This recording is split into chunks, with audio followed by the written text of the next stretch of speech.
पश्चिमी यूपी के लैंग्वेज का ही बटन नहीं दिया तो बजट में क्या देंगे जो है। ज़रूरत है उजाले की, अंधेरा कर दिया तुमने, कि लफ्ज़े रहनुमाई को भी गंदा कर दिया तुमने। अपनी बात रखता हूँ।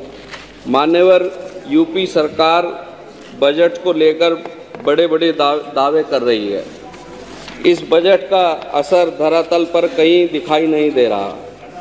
यूपी का किसान और आम आदमी सरकार के इस बजट से खुद को ठगा महसूस कर रहा है।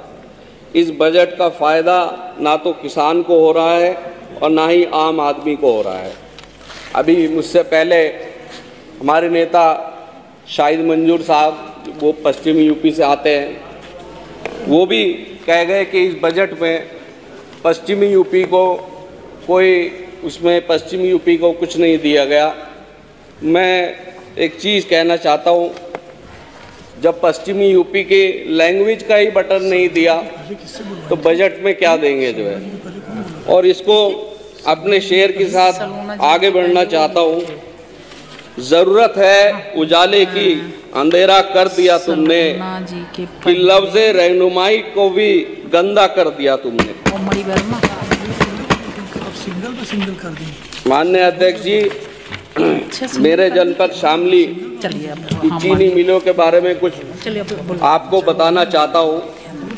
मेरे जनपद में थाना भवन बजाज शुगर मिल पर लगभग किसानों के 150 करोड़ रुपए का बकाया है। और शामली शुगर मिल पर इस साल का तो छोड़ ही दीजिए, पिछले साल का लगभग 103 करोड़ रुपए बकाया है। और ऊन शुगर मिल का 46 करोड़ रुपए बकाया है। माननीय अध्यक्ष जी, 2023 में सरकार ने किसान से बिजली नलकूप के बिल माफ़ी करने का ऐलान किया था, जो आज तक के नहीं हुआ है। अगर गन्ना किसानों के साथ इसी तरीके की ठगी होती रही तो वो दिन दूर नहीं है कि गन्ना किसान कोई ना कोई अल्टरनेट फसल जो है वो चुन लेगा। माननीय अध्यक्ष जी, सहकारी चीनी मिलों में 20 से 22 हज़ार कर्मचारी काम करते हैं और उन लोगों की जो डेली अलाउंस है, डीए बढ़ाने की उनकी मांग है, जो 38% है, वो लोग भी चाहते हैं कि जिस तरह और लोगों को मिल रहा है उनको भी 54% मिले। माननीय अध्यक्ष जी, किसान सम्मान निधि 6,000 से बढ़ाकर 12,000 रुपये की जाए। सभी को किसान सम्मान निधि मिलनी चाहिए। किसान सरकारी नौकर हो या पेंशन पर हो, वह भी किसान ही होता है। माननीय अध्यक्ष जी, खाद, यूरिया, डाई की कीमतें आसमान छू रही हैं और किसानों को लंबी लंबी लाइनों में खड़े होकर लाठियां खानी पड़ रही हैं। लिक्विड नैनो जो आता है माननीय अध्यक्ष जी, वो किसानों को ज़बरदस्ती खरीदना पड़ रहा है। और हम सब हम सब जानते हैं, जितने भी यहाँ पे हमारे विधायक बैठे हैं, कि ये नैनो कंपनी किसकी है और किस लिए किसानों को ज़बरदस्ती खरीदना पड़ रहा है। एक पोटाश की कंपनी है जो हमारे ज़िले मुजफ्फरनगर में है, वो भी किसकी है वो भी सब लोग जानते होंगे। तो किसानों को ज़बरदस्ती ये चीज़ें इतनी महंगाई होते हुए खरीदनी पड़ रही हैं।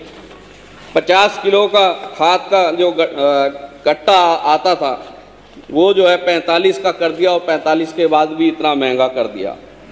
माननीय अध्यक्ष जी, अभी 4-5 महीने पुरानी बात है, सहारनपुर के सहकारी समिति में जो नौकरियों को लेके जो गबन हुआ, वो अखबार में भी आया और सबको मालूम भी होगा कि इसमें एक भर्ती में 20-20 लाख रुपए लिए गए और 97 नौकरियों में से 70 को निरस्त किया गया। तो सबके सामने अभी भी उसमें जांच चल रही है। माननीय अध्यक्ष जी, फसल जब किसान की नष्ट हो जाती है तो मुआवजा 85% नष्ट होने पर सरकार देती है, जो कि कम होना चाहिए। फसल नुकसान का 10% मुआवजा मिलता है। फसल नुकसान का मुआवजा कम से कम 50% मिलना चाहिए। मतलब अगर किसान की फसल को 5,000 का नुकसान हुआ तो उसे सिर्फ 200 रुपये मिलेंगे मुआवजे में। तो इसको भी बजट में जो है चेंज करना चाहिए। अभी हमारे पश्चिम के विधायक हैं, सोलर पंप की बात कर रहे थे, बड़ी गुणगान कर रहे थे। सरकार का कहना है कि 22,000 सोलर पंप प्रदेश में लगा दिए गए हैं। माननीय विधायक जी 5 मिनट पहले तो इतने बड़े प्रदेश में 22,000 सोलर पंप ऐसा शामली में हमने तो नहीं देखा है। और मैं एक बात और कहना चाहता हूँ कि ये धन्यवाद विधायक। मैम डिस्टर्ब मत कीजिए, मैम पहली बार बोल रहे हैं जो है।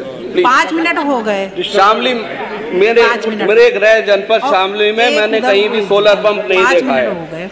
1 बीघा जमीन वाला गरीब आदमी जिसके दोनों तरफ पानी रोक दिया। माननीय मंत्री जी को 1.5 लाख रुपए। दयाशंकर मिश्रा जी, माननीय मंत्री दयाशंकर मिश्रा जी, अपने जिले की मांग तो कर लेनी, तो पहले रख लेना चाहिए विधायक जी, लिख करके दे अपने जिले की मांग तो पहले रख लेना चाहिए। माननीय अध्यक्ष जी मेरे शामली जनपद में ट्रॉमा सेंटर, माननीय मेरे शामली मंत्री जी हाईवे रोड जो काकोर गंगो होते हुए शाहजहांपुर तक बनना चाहिए, उसके लिए मैं मांग करना चाहता हूँ। और कस्बों में इलेक्ट्रिफिकेशन होनी चाहिए, वो मेरी एक मांग है। मेरे इतने सारे वो रह गए, कुछ तो मैं थोड़ा और टाइम दे दीजिए अगर लिख के दे दीजिए।